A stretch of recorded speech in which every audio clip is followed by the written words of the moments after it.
So what brings you here today in your spider phobia? I just have a ridiculous reaction to spiders. Okay.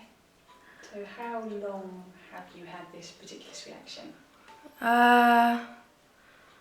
Probably since I was about 6, but it just gets worse the older I get instead of getting better.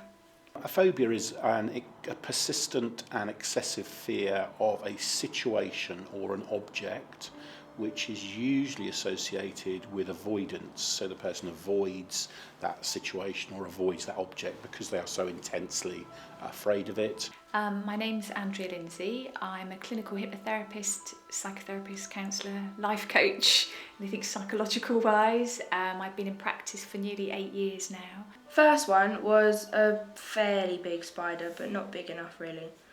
Ran out from under the sofa I was sitting on. And how old were you then, do you think? Don't know, 6 or 7. Okay. And I was with the older friend and she jumped and ran up screaming, so I just did the same thing. The phobias take over people's lives and limit what people can do, either socially or in terms of their employment. And very often, by the time they get treatment, they're a long way down the line, and they're quite often depressed as well. So they're vicious things if they're left untreated and undetected. Hypnosis is very much about helping you achieve your goal, helping you feel better in those situations where historically you didn't. Sometimes people think that they're not going to be aware at all of the hypnotherapy process, so I'm going to wave some sort of watch in front of your eyes and you're going to zonk out like on Little Britain, and then I'm going to walk back in the room having sat outside, read a book and go back in the room now. It's not like that. For most people, it's a relaxing experience. Hypnotherapy is a very broad term and it can be used for all kinds of different problems. In terms of phobias, it has its place, but it's not really the recommended treatment on its own. So you might use some hypnotherapy as part of a cognitive behavioural approach, but you wouldn't want to just use hypnotherapy on its own. So it can be useful, and it's particularly useful for helping people to reduce their anxiety levels and to relax more. But you need more than that if you're trying to treat a phobia. So it's not ideal if that's your only tool or only treatment approach. And hypnosis is quite good because what it does, it sort of reprograms your memory. And often people with phobias have learned to be scared of something. So when they see something that they are phobic with, they automatically do something without even thinking what they're doing. And if you can learn to be frightened of something, you can also unlearn it as well. So to start off with, we're just going to take a couple of those nice deep breaths, so just thinking about slowing that breathing in that way that we practiced. So in your own time, breathing a little more deeply than you would normally breathe. That's really good. Not trying too hard to make things happen in any particular way. Just taking the time to allow that mind, that body to find a nice, comfortable feeling now.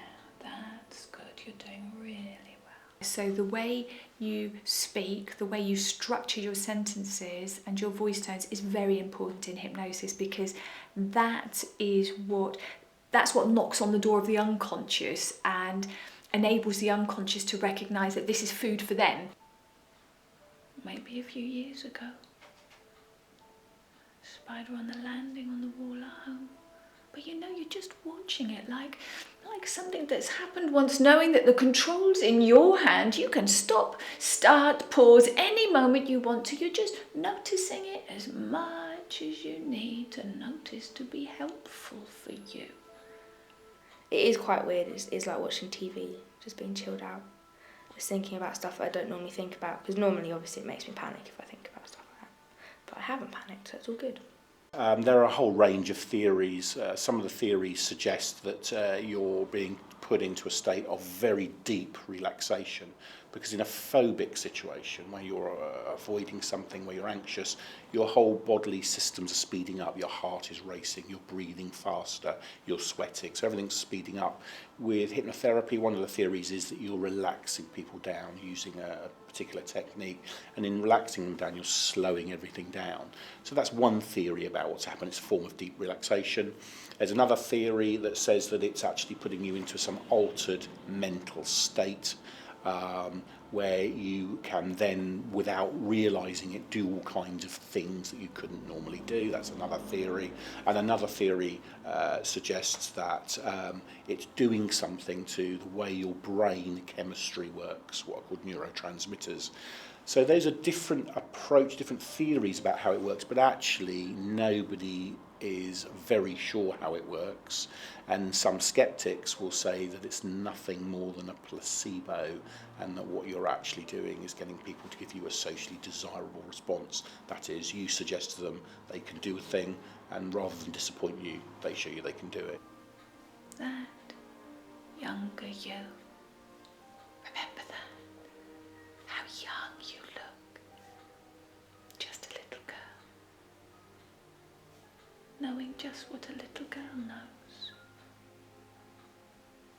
Where of course now, as you take a look back on that, of course you notice the reality of the situation is so different. Now you're a grown-up, and you know it's time to let go of those unwanted, unnecessary, less than helpful feelings.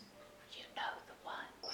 So the first thing that we recommend that people do when they meet a spider after their hypnosis is to forget what their normal reaction would be and try to overcome that by just doing the breathing exercises and being nice and calm, and trying not to do the first thing, which is scream or react or run away or cry, because that's often a learnt response. They might have acquired this fear from a stressful incident, or maybe they've copied somebody else. They might have learnt it from somebody else, in other words. So we suggest that maybe trying to forget those things and overcome them would be the way forward. It feels like I have the potential to be less of an idiot when I see a spider. And it's nice to know that I won't necessarily go, because that's quite embarrassing.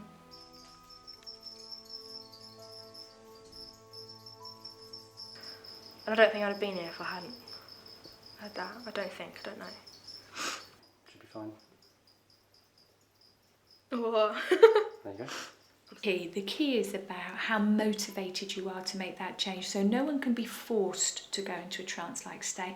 No one can be forced to do something that they absolutely would be unable or they didn't want to do. So hypnosis is very much about helping somebody who's already decided they want to make a change. And if they've decided they want to make the change, hypnosis gives them probably one of the best chances of making that change. However, if somebody was coerced to come for a session and they weren't really motivated to make that change, it's unlikely that they would get a long-term change effect from it.